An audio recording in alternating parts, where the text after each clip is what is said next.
Welcome to Illustrator. This lesson is for painting and drawing. The first part, we're going to talk about how to use the paintbrush and do a little still life with an orange and an apple.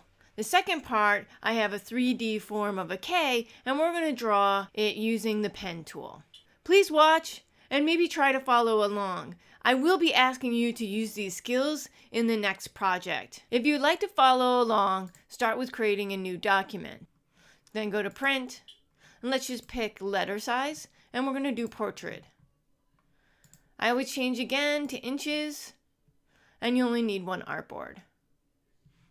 Hit create, and you're ready to get started. So first, let's click on the paintbrush, which is B, and we're going to do one straight line. That's pretty easy, but do you see how it corrected itself? Let's do a circle. See how everything got a little bit smoother? It controlled the accuracy of the stroke. So if you're not the best in writing or don't have the best pen tool to be using, you're just using a clunky mouse like I do, you can change the accuracy to be really tight and make nice smooth curves. You can do that through Properties under Tool Options. And you can see I have it all the way to the very end as smooth. Typically I keep it in the middle because I like accuracy and I like a little smoothness. Below here are some more options. This one's a great one to have. Edit selected path. And the great thing about this is that you can come back and edit a path again. So let's get the V tool, which is the selection tool. And if you select it and then go B again, and if I start off just at the tip, I can extend that line again. So if I wasn't quite done, I had to do V again and make sure it's selected, and then B, and then drag and move around. Next is thinking about size and scale. Plus is the right bracket, minus is the left bracket. So if I want to, I can change the stroke as I go. So a brush is primarily a stroke. So you can fill the stroke with any color. Next thing to talk about is some more of these like tools up here that we have. So we talked about that we want to make sure that it's a stroke. We talked about we could change the size. This doesn't do much. It's much better with the pencil. For here, this is where we get into the brush, and that's available over here. So we want to pull this out, and you'll be able to see that these are pretty much the same. So brushes is great. They have some presets available. If we click on these little boxes, you can see that the brush library menu pops up.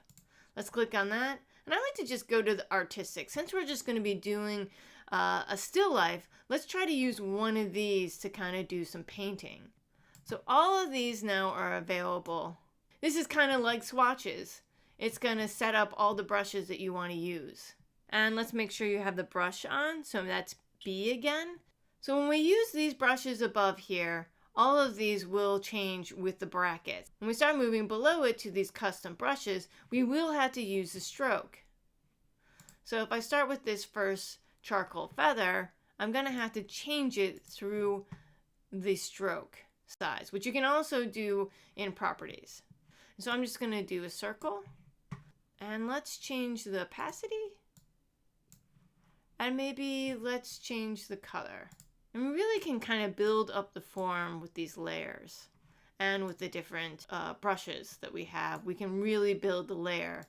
You can see I'm just using Property now, and I can just quickly grab a new brush and change my stroke weight. But you can see I'm getting some interesting texture. And check out the library to make sure there isn't other brushes that you would like. Just drag and delete the ones you don't like. So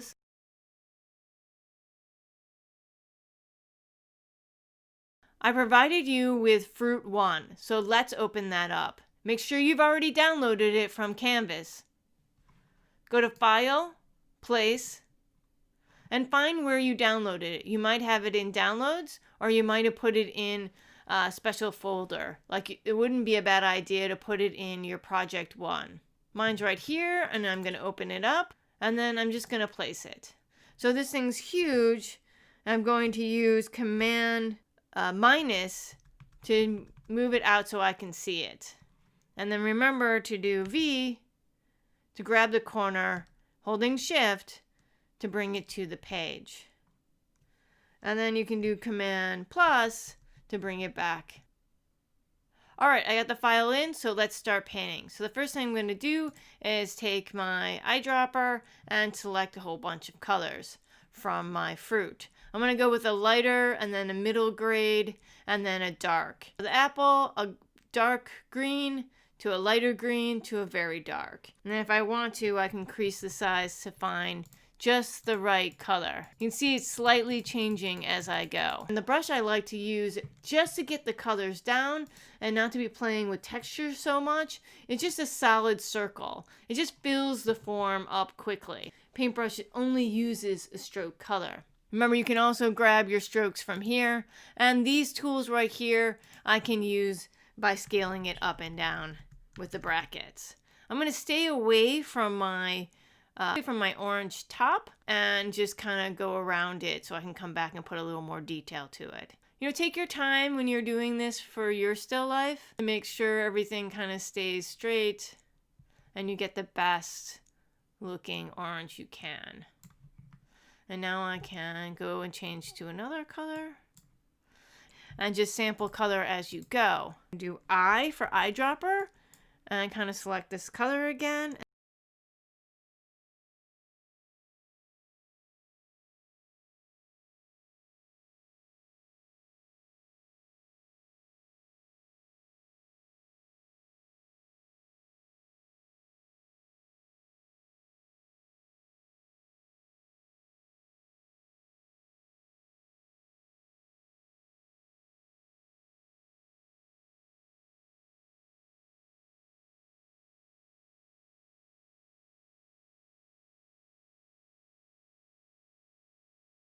So I just want to show you what it looks like after I get rid of the background. The goal for this is just for you to kind of play around with the brush and see how closely you can get to what it looks like as an orange. This is a very artistic interpretation of a still life. So let's start on the apple. I'm going to do this really quickly and you can watch my process. Again, I'm just probably going to eyedrop the colors as I go and pick the circular brush, and then probably come back if I have more time and use the more artistic brushes to add texture. So let's start on the apple. So again, I'm going to start with selecting and then painting, selecting and painting. So I'm going to start with the top, and then this is just going to start, you're going to start seeing me build these up quickly.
So there's a lot of trial and error, as you can see, to get that brush to really work.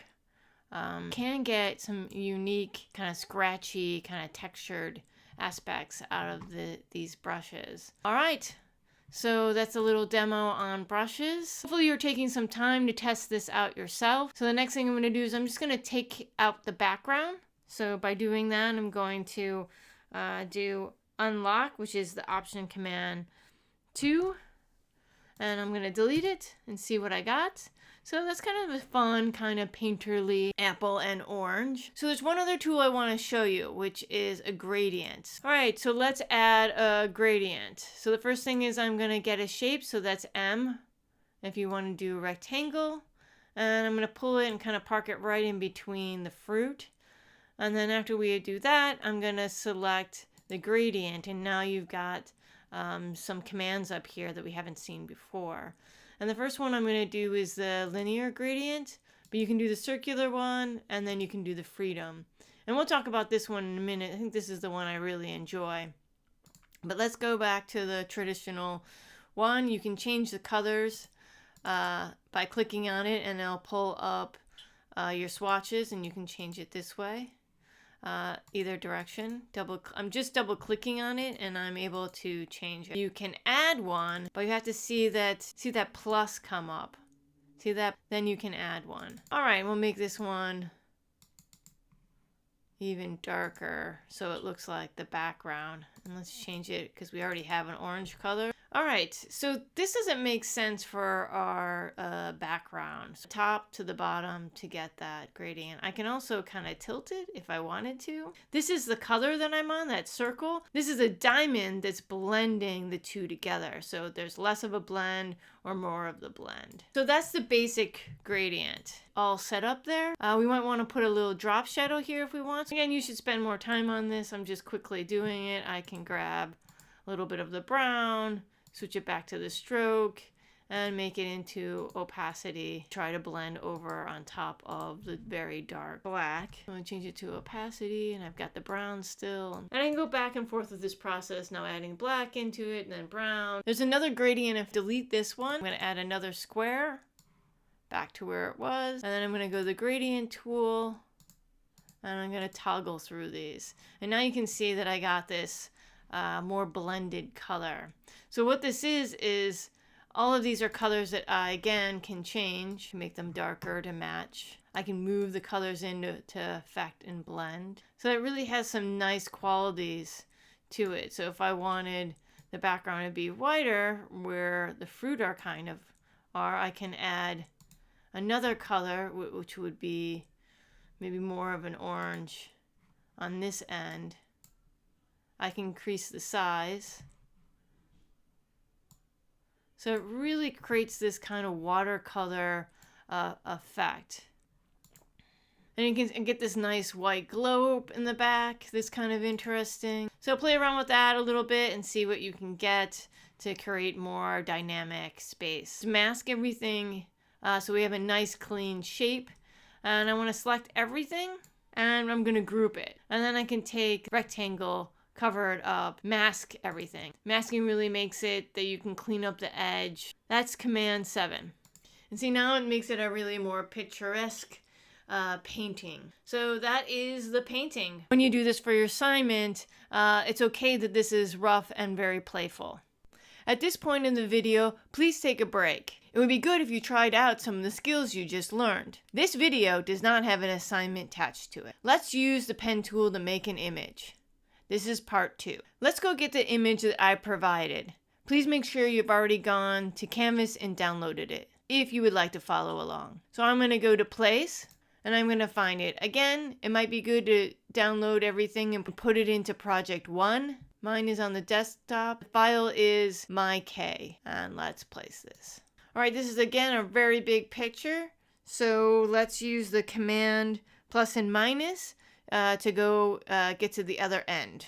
So command minus. Grab that corner, hit shift, and drag it back onto the page. Let's do command plus to bring us back. So I picked this K because I really want to just look at these very severe geometric shapes.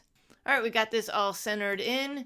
And then the next thing, let's just do that Command 2 to lock it. We don't want our image to be moving around. And I think it'll be important to start introducing layers. The photo is on layer 1. We're going to create a new one. And the thing about layers is it's literally what it's called. It's layering. You put one and then the next layer is on top of the next layer and so on and so on. So let's grab the pen tool, and if you hover over it, remember you can click on any of them that have the little triangle and we can see all the pen tools. So let's pick P for pen, and what I'm going to do is click and then click. So when I click, another segment line comes out. So I just go down and I click on the next corner. And as you can see, the fill is automatically filling. And we want to make sure that this just stays stroke. It just makes it a lot easier to see. So this is a front. So this is the furthest front. So I'm going to outline this and I'm going to put it on a layer and call it front. So the next will be, again, we're just clicking at these little points. I'm going to start in a little bit of the rectangle we just created. So I'm going to click, and then you can see that the segment is moved out, and then I'm going to click again. We're going to be enclosing all these forms. Again, click again, and come back through. And then let's hit Shift, and I want to close it. See how there's a circle there? That's how we're going to close this shape. And you have to be careful that you don't think you closed it and then you don't really have a full shape. So the arm will continue if it's not truly closed. So you want to make sure it is.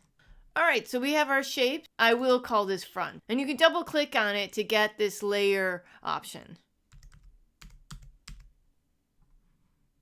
Now let's turn that off. And let's do this one, and this one. And I'm going to put it on a new layer. The sides.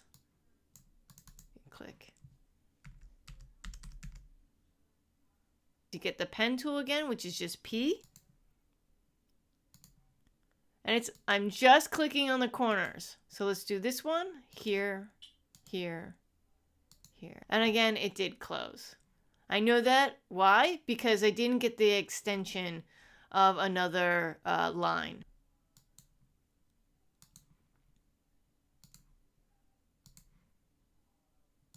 Okay, so all of these are done, and we called that a side. Let's add one more. So I want to do this severe color here, so I'm going to click on this, and this is kind of like a shadow. And I would say this is kind of a shadow too. A shadow here.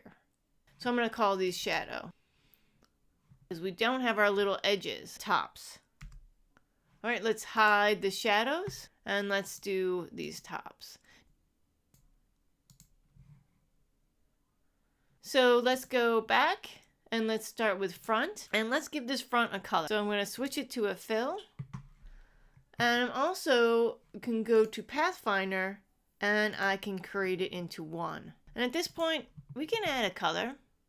So let's add a blue. All right, so we've got the front. It looks good. We can close pattern. We can close Pathfinder. So let's go to the sides. So the sides are a little bit darker than the front. We selected them, and we're going to change it into a fill. And then we're going to go up to our color palette, and we're going to do a darker blue. So we're already getting this nice geometric shape here. So let's click off the sides, because we completed that. Shadows, select the shapes you made, change it to a fill, and then let's find that dark blue, and we'll go to this darker blue. And then the last is the tops. And the nice thing is if you did hide all the rest, I can just select just what I need. That's why it's great to keep them separate in layers. Let's switch it, and then let's find a really light blue. We could even do a gradient. We're getting really close to having this fun form. I think this actually should be sides, and maybe we change it to the same color. So let's move it to sides. And I do that by selecting, and then because it's the only one selected in that layer, I literally can just drag it to a different layer. See how it changed color? It was pink and then it went to green. And then I want this to be the same color as this. And we know from the fruit that all I need to do is select it. So I can go to transparencies and create an effect to make this more relatable to this color. Since it's sitting on top of the color, we can use transparency and go under this normal mode blend, and let's use soft light. And you can see now it's closer to the color. It feels more like a shadow. This one I think is okay. We might want a little darker blue, and we could change that in color and kind of make it a darker blue. And then the final thing would be to kind of go in here and clean this up. So I can use my zoom and zoom in the direct selection.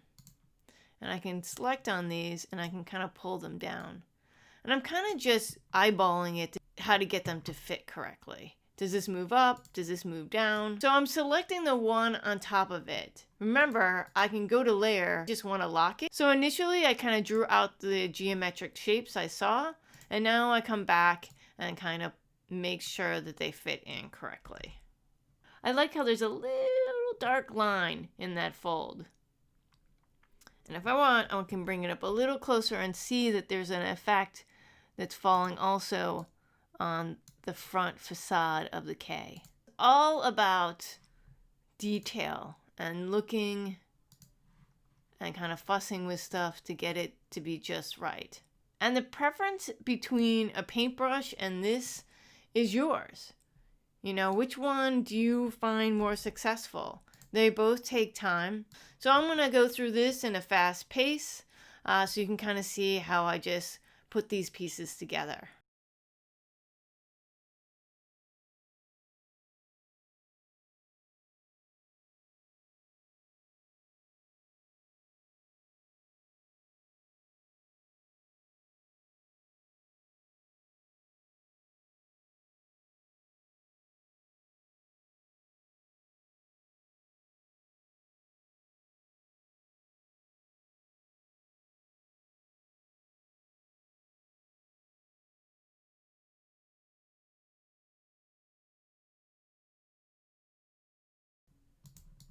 And there's my finished K.